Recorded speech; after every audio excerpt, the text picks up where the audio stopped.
हाँ भाई बोलो, क्या हुआ? भाई आजकल आप वीडियो नहीं बना रहे हो भाई।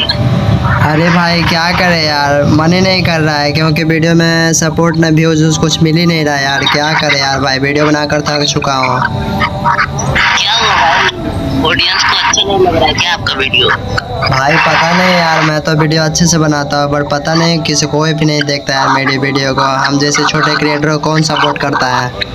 तुम वीडियो बनाना छोड़ दो, जब तुम्हारा व्यूज ही नहीं आ रहा है तो क्या फायदा वीडियो बना के। और इससे बढ़िया वीडियो बनाना छोड़ दो। भाई यार आफत भाई हार मत मानो यार, जिंदगी में कभी हार नहीं मानना चाहिए और ऑडियंस लोग आपको सपोर्ट करेंगे। चलो भाई, तो फिर मैं देखता हूँ यार। हमें जो भी वीडियो देख रहे भाई, प्लीज अपने छोटे भाई मानकर मुझे सपोर्ट कर दो यार। सपोर्ट कर रहे उन्हें भाई दिल से थैंक यू यार, लव यू मेरे भाई।